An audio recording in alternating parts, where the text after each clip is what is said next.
Because, I mean, gotta go through all this trouble. Tell the people why we're doing such an obscure topic and everything. Having to work the camera for like 5 years and everything. Alright, so, You almost got your degree. Yeah, almost got your degree. I didn't get my degree in 5 years. So what's going on YouTube? This is just our little disclaimer. We know that the game that we're going to do in today's episode is a little obscure, but it was recommended by you. So if you have any other suggestions for future topics for our weekly show, make sure to comment and we'll take a look at it. Yeah, Click on the link. Sausage links. The sausage links. Okay. I don't even know if there's going to be a link. Just like saying Actually, no, there's no link for them to comment. Oh. You know, they just comment. Oh. So, yeah. Alright. Appreciate it. I hope you enjoy the episode. We've already done this, but guess we had a little bit of confusion because who knows what we're talking about. I don't. We're just starting this off talking about a sleeper hit that's going to be coming out in the future. Killer is Dead. Killer is Dead. Killer is Dead. Okay, I did hear about that. I hope you heard about it. I'm ready. What you know about it?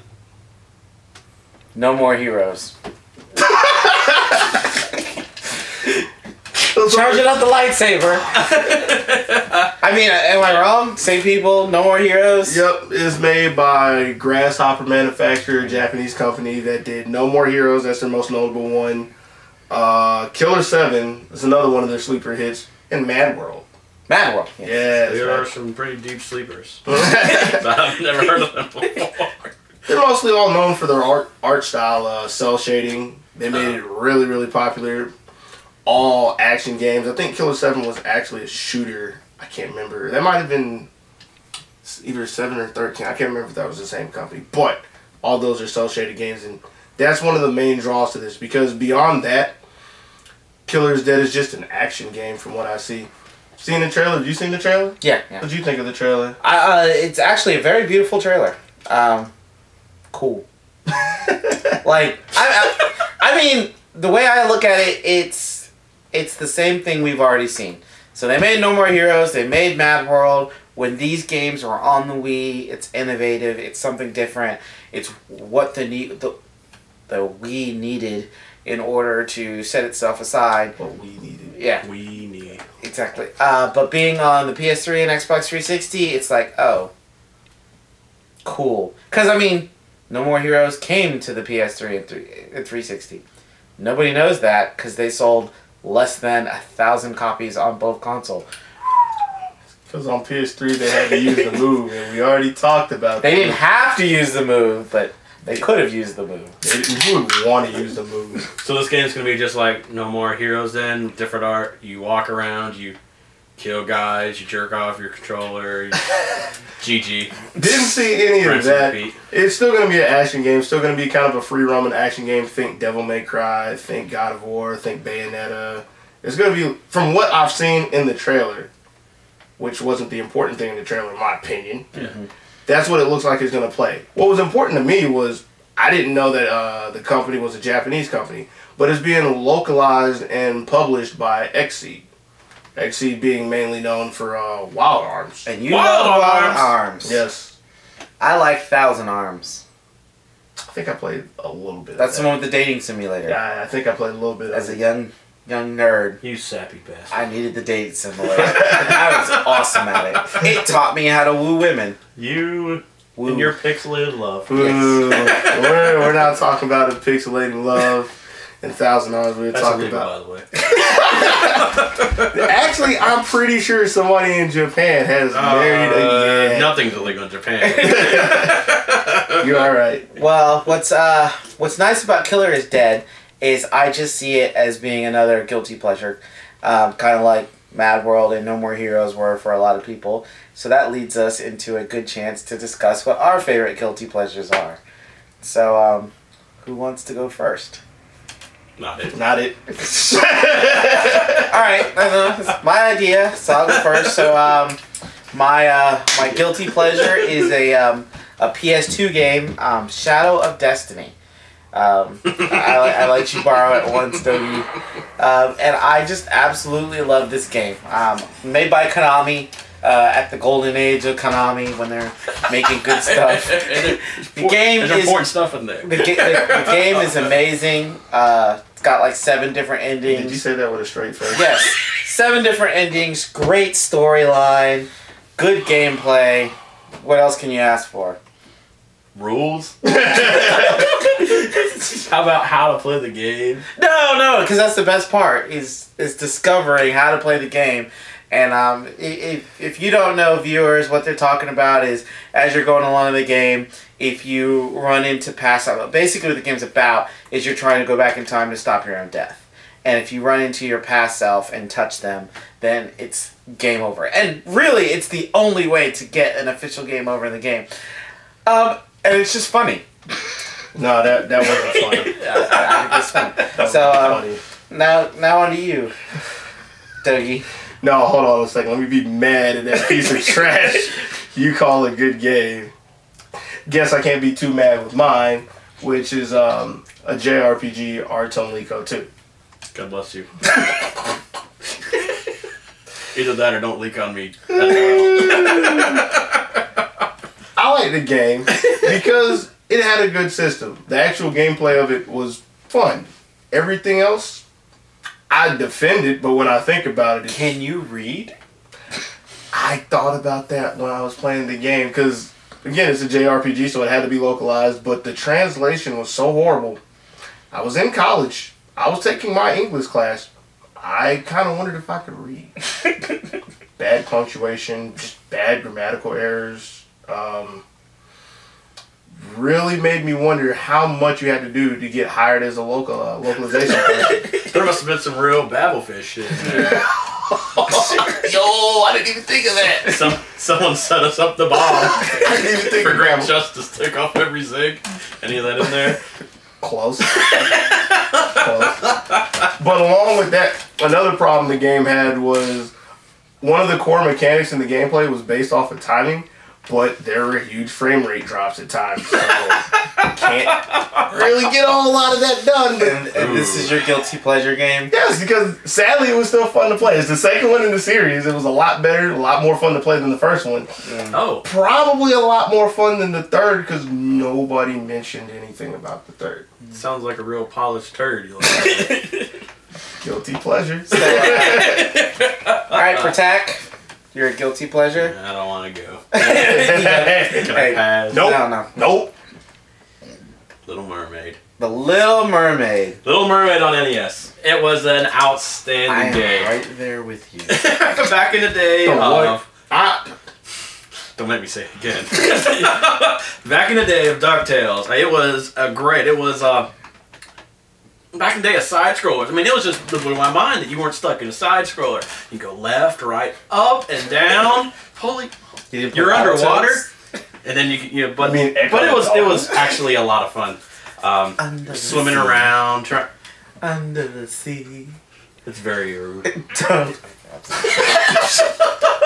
You look around for treasure, helping out your little fish. Oh, it was just back in that day. It blew my mind. I mean, I was 6, but that's been the best game I'm ashamed of. Wow. So what about not ashamed of? Just absolute favorite game of all time. That's easy. Ogre Battle 64. Oh yeah, I remember you liking that game. Absolutely. You used to play it all the time. It was a wonderful game. Probably the only game I rented no less than 5 times. It had everything I was looking for. It was an RPG. It was a tactic style game. Video Warehouse. Video Warehouse. Oh wow. Local video store. Blockbuster was way too expensive, which is why they're narrow. It was a tactic style RPG. You could tactic style. You move around in squares. You attack in squares. Cast your spells in areas of squares. But the way they did this was innovative for the time. Your character, you move one character, but he was a squad. The visual for the person you moved around was a squad leader, and you would arrange your characters in a 3x3. And if you set them up in certain formations, they do certain special attacks like extra power heals, extra power damage, or they'll attack first and get first strike and stuff like that. And this was completely like nothing like this had ever come across at this point. At that point, any tactics game was one person is one person, and I don't think combos did exist, but if they did exist, they were nowhere near as smart as they were. You would set like basically a macro, and I love macro games. That's what I love most about Final Fantasy 13. The macro system? You bum. 12. You gambit system. And then the gambit system. Yeah, he likes... I love that stuff. And basically, your squares of guys versus their squares of guys. And the AI was shit. That was the most amazing part, was the AI was so good. Like, they would really pick the weakest person and do the most damage. And if you had, like, say, you had a weak attack and a strong attack left, you had a weak monster and a stronger monster. As far as hit points go, they'll actually, hit the weak guy with the weak one, and say the strong attack from Pearson, it wouldn't have, lost so much. It was just amazing. The AI was just so good for it. So it actually did what you wanted. It actually did what a game should have done. Yeah, it was great. Unlike Sword Girls. So it was easy. Unlike Sword Girls. Unlike Sword Girls. Yeah, I stopped playing that quick after I realized you can't tell them what to do. What good is a woman if you can't tell them what to do? Oh. Wow. Alright, on that note, Togi, favorite game? Yeah. It's kind of ironic that you said that about, not the woman comment. It sounds like Marshall, but Ogre Battle 64, because mine is another tactic RPG, Final Fantasy Tactics. Oh. But I don't specifically like it for the gameplay. It has solid gameplay, nothing amazing, but I literally like it for the total package of a game. Graphically, it wasn't too advanced, but I like the sprites. The sprites work. But what I like, surprising to me, was the story. I'm not a big story person, even for RPGs. But when I played the game as a kid, it's a pretty simple, hey, this guy's doing everything right, saving the world, blah, blah, saving the land. It's pretty solid, pretty worthwhile. Wasn't anything dumb or overdramatic like Final Fantasy VII. But as I got older, I was actually able to understand the story because I got a real vocabulary and stuff.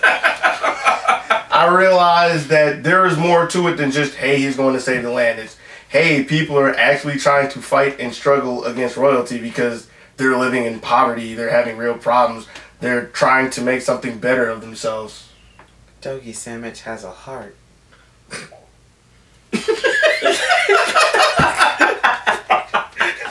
Only for video games. Only for video games. Okay. Not for people. Anyway. Fine. What's yours? Let's move this. So, my favorite game, it's going to be argued by a few. But what you have to understand is that, first of all, I have a great group of friends. And, by group of friends just makes this game even better. But even without a great group of friends, this game would still be amazing. No other game can do what it tries to do as well as it does it. I mean, some would say it's too much like Mario Party. But no. Dokopon Kingdom is my all-time favorite game. If you want to see your friends go toe-to-toe and start wheeling, dealing, and trying to kill each other, Dokopon Kingdom is the way to go. I'm sorry I brought that game into it. I'm so sorry. This is an RPG party game. So think Mario Party, except instead of mini games, you do battles with monsters to try to level up your character in order to beat other monsters, in order to get money, and the player who has the most money at the end of the game wins. The only difference is that whereas with Mario Party, you can play a game in like an hour, Dokopon Kingdom equates about like what, 20 hours with the gameplay time, Yeah. maybe a little more. So you're definitely gonna put some serious gameplay into this game. But it's totally worth it, and we always have a blast whenever we play. Time out. The whole time? I've always had a blast whenever I play. Oh man, there's some saucy Everybody has a blast. just the last time we played, with Protect over here, just doing nothing but trolling on all of us, just trying to stop us from defeating the mission, just to do it. The game's great. We all have fun. It is fun. Yeah. That game. All right, well, I guess that's all for today. If you look down below, you'll find links to most of the videos that we talked about here. Actually, I see a box down below. Down below the video, sausage links? Not sausage links, like oh. HTML. Combo links? Is that Combo breaker? links to the videos, the ones that at least have trailers. Other than that, make sure you like, comment, subscribe. I guess we'll catch y'all later.